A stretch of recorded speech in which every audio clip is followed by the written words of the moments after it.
네, 지금 말씀드릴 판례는 대법원 2022년 4월 14일 날 선고된 건데요. 2021-263519 판결입니다. 그래서 요때 대법원 판결이 나와서 기존에 판결이 났던 거를 뒤집어서 다시 고등법원으로 내려보낸 그 판결인데요. 요 내용에 대해서 제가 간략하게 설명드리려고 네, 이 영상을 지금 촬영을 시작했고요. 뭐야, 그림판 튀우려고 그랬는데 왜 그림판이. 이 내용을 간략하게 제가 설명을 드리면 다음과 같습니다. 이 제목이 건축물 철거인 이유가 그 토지 소유자가 건축물 소유자를 대상으로 하여서 지료를 내지 않았다라는 어떤 뭐 부당이득 관련된 소송을 제기를 했던 것 같아요. 그래서 건축물 철거 등 뭐 이렇게 제목이 나온 것 같거든요. 근데 일단은 철거 명령이 이 판례를 봤을 땐 떨어지지 않은 것 같아요. 왜냐면 이게 양도담보권 때문에 그 지금 건축주로 되어 있는 사람이 그 양도담보권자로서 실질적으로 그 건축물 소유자는 아니거든요. 돈을 빌려주면서 건축주로 등재됐을 뿐인데 토지 소유자는 이 양도담보권자를 상대로 해서 부당이득금 반환 소송을 했던 것 같아요. 근데 여기 대법원에서는 양도담보권자는 실질적인 그 건축물 소유자가 아니기 때문에 그게 보존 등기 되기 전까지는 보존 등기가 되어 있지 않기 때문에 양도담보권자는 부당이득 반환을 할 필요가 없다라고 여기서 판결을 내렸는데요.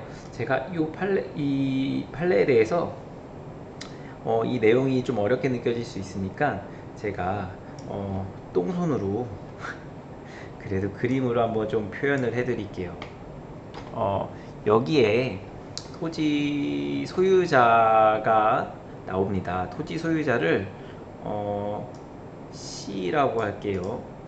C라고 하고, 근데 이 판결로는 제가 토지 소유자가 실제로 이 돈을 빌리는 채무자랑 동일인인지 여부에 대해서는 여기 나와 있지 않은데 동일인인지 아닌지는 잘 모르겠어요. 동일인이라고 가정하고 한번 설명을 해볼까요?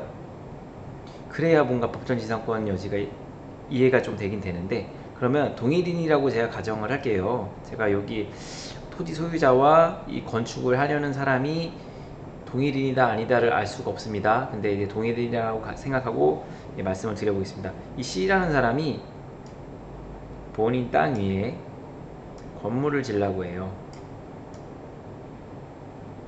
건물을 지으려고 하는데 돈이 부족해요. 돈이 부족해서 이거를 빌립니다. 갑이라는 사람에게 돈을 빌려요. 근데 이 갑은 담보가 없잖아요. 근데 담보도 없이 돈을 빌려주기가 그런 거예요.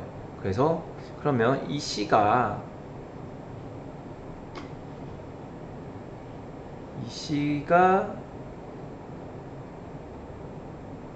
이 건물을 그러면 내가 짓는데 갑 네 이름으로 이 건물을 시축공사를 하겠다라고 얘기합니다.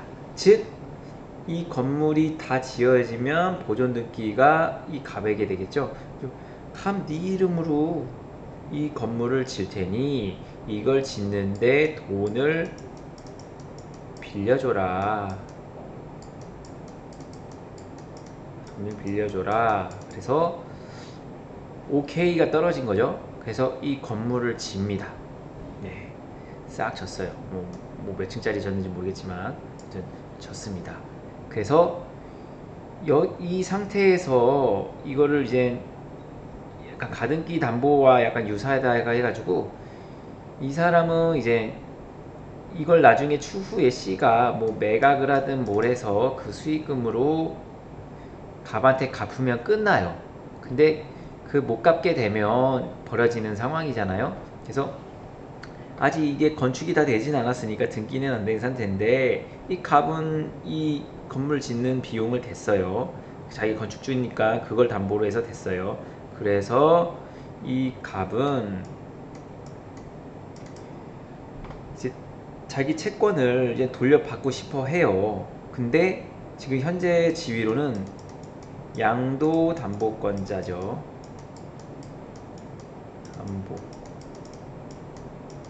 담보권자가 되고, 그럼 이 C는 양도담보권을 설정해 줬으니까 양도담보권 설정자가 되죠. 설정자. 네, 양도담보권 설정자가 됩니다. 그래서 이 양도담보권자가 이 건물이 다 져진 다음 변제기가 도래했음에도 불구하고 이 C가, 그러니까 이 설정자가 갚질 않아요. 왜? 이게 안 팔렸으니까 안 했겠죠. 네, 왜 갚질 않아요. 그래서 갑은 가등기 담보법에 의거해서 갑은, 야, 네 채무가 이만큼인데 내가 이걸 다 댔으니 이 건물값이 어느 정도 나온다. 땡땡원 나온다. 그래서 내가 너에게 이만큼을 더 주어서 내가 이걸 소유권을 가져간다. 이렇게 해가지고 된 거죠. 그래서 돈을 못 갚으니까 이건 결국 이제 갑에서 소유권을 가져갑니다. 그래서 가등기 담보권자와 동일한 어떤 지위로서 청산을 채무자와의 청산 절차를 거쳐서 이거를 가져가게 되는데, 근데 재밌는 건 여기서 벌어지는 상황이 이겁니다. 이 토지가 아까는 제가 동일인으로 얘기를 했는데 이게 진짜 동일인인지 아닌지는 잘 모르겠어요. 근데 동일인이 아닌 것 같기도 하고, 근데 이 토지 소유자가 제가 봤을 때 이 건물을 짓는다고 돈을 빌렸던 그 사람이랑 아마 가까운 사이였겠죠. 이 토지 소유자가 이 갑을 대상으로, 야, 건물 지을 때부터 지금까지 넌 지료를 내지 않았다. 그래서 아까 그 건물 철거 소송이 그건 것 같습니다. 지료를 2년 동안 내지 않았으니 이 건물을 철거 소송하겠다. 뭐 요고 스토리인 것 같아요. 근데 여기서 이제 대법원에서 이제 판결을 내리기로는 갑은 이 건물이 지어질 당시에는 양도담보권자로서 실질적으로 이 건물을 사용 수익하는 실질 권리자가 아니었어요. 왜냐? 이건 순전히 건축주인 이유는 이 물건을 담보로 해서 내가 빌려준 돈을 받기 위한 그런 거였기 때문에 실질적인 권리는 이 C, 아까 설정자라고 했죠. 양도담보권 설정자가 부당이득 반환 청구 소송 대상이지, 이 양도담보권자는 그렇지 않다라고 하여서 요거에 대한 어떤 그 부당이득금 반환 청구, 부당이득금을 납부해야 되는 대상에 대해서 확실하게 판결로 결정을 해줬습니다. 그래서 이 갑이 이 소유권을 취득하게 되더라도 그때부터 소유권 보존된 그때부터 부당이득금 반환 청구가 가능하지, 그 이전은 설정자가 대상이 된다라고 여기에서 스토리상 얘기를 하고 있어요. 그러니까 여기에서 이게 법정지상권이 성립이 된다는 거는 토지랑 건물이랑 소유자가 같아야지 원래 가능한 건데, 제가 봤을 때는 이거는 원래 실질적 소유는 이 C라는 사람이 맞기 때문에 결국 보존을 갑으로 한다 하더라도 이거 같은 경우는 법정지상권을 인정해주는 판결이 그 상황이지 않았나 싶기는 한데, 그래서 이 토지 소유자도 제가 봤을 때는 지금 여기서 나와 있지는 않지만 C 확률이 이 건물을 짓는 사람과 동일인일 거라고 예상은 됩니다. 그래서 이거에 대한 악의를 품고 토지를 소유하고 있는 그 권력을 이용해서 이 갑을 좀 끌어내리려고 했던 것 같습니다. 근데 실질적으로는 그렇게 될 수 없는 상황이 됐죠. 왜냐면 부당이득금 반환을 해야 되는 대상이 갑이 됐다면 철거 소송을 할 수 있었을 텐데, 갑은 이거를 소유권 보전 등기 한 다음부터 부당이득을 내야 될 시기가 도래했기 때문에, 네, 요 상황 같은 경우는 갑이 이 건물 철거 소송에 아마 승소하지 않았나 싶습니다. 네. 그리고 이거에 대한 설명은 이따 그림으로, 네, 좀 설명을 해드렸고요. 요거를 이제 조금 한번 판시사항을 한번 읽어드리겠습니다. 가등기 담보 등에 관한 법률이 적용되는 경우 채권자가 담보 목적 부동산에 관하여 소유자로 등기되어 있다고 하더라도 청산 절차 등 요건을 충족해야만 담보 목적물의 부동산 소유권을 취득할 수 있는지 여부 적금. 이건 아까 그 뜻입니다. 내가 아까 양도담보권이라고 하면서 설명해드렸죠. 돈을 실제 건축주가 이거를 건축하기 위해서 돈을 빌려야 되는데, 그러면 양도담보권자가 내가 되겠다, 대신 나를 그럼 건축주로 올려달라 해서 돈을 빌려주면서, 네, 돈을 빌려주면서 이제 건물이 올라갑니다. 올라가는데 다 지어지고, 또는 그 중간에 이제 그 갚은 돈에 대한 예를 들어 도래기가 왔을 때 이 돈을 갚아라 라고 했는데 갚지 못한 경우, 그 채권자는 그 실제 권리자, 그러니까 돈을 빌려간 채무자를 대상으로 청산 절차를 반드시 거쳐야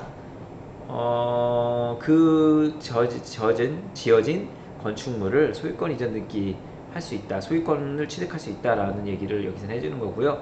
채무를 담보하기 위하여 채무자가 자기의 비용과 노력으로 신축하는 건물의 신축허가 명의를 채권자의 명의로 한 경우 완성된 건물을 양도담보로 제공하는 담보권 설정에 합의가 있다고 볼 수 있는지 여부가 적극이니까 그렇게 볼 수 있다라는 말이고요. 이 양도담보가 가등기 담보 등에 관한 법률의 적용 대상인 경우 양도담보권자, 그러니까 돈을 빌려준 사람이 청산 절차 등을 거쳐 소유권을 취득하기 전까지, 그러니까 청산 절차를 거쳐서 소유권을 취득하기 전까지, 보존 등기를 하기 전까지 대지 소유자에게 대지 점유에 따른 부당이득 반환 의무를 부담하는지 여부, 소급, 직접 소급, 그러니까 부담할 필요가 없다라는 것을 얘기를 해주고 있습니다. 즉 부담해야 될 사람은 양도담보권자가 아니라 원래 실제로 그 건물을 지은 그 사람인 담보 설정자가, 네, 부당이득을 반환해야 되지, 이 갑이 부당이득 반환할 의무는 없습니다. 네, 제가 이 판결을 자세히 이해하고 말씀드린 건지는 잘 모르겠지만, 네, 그래도 최대한 이 글을 이해하고 설명드리려고 했습니다. 혹시 이게 양도담보권과 부당이득 반환금을 납부해야 될 대상이 어디까지인지, 누구에게 기속되는지 좀 궁금하신 분은 요 제가 설명드린 거를 한번 이 판례를 한번 보시는 게 어떤가 싶습니다. 네, 감사합니다.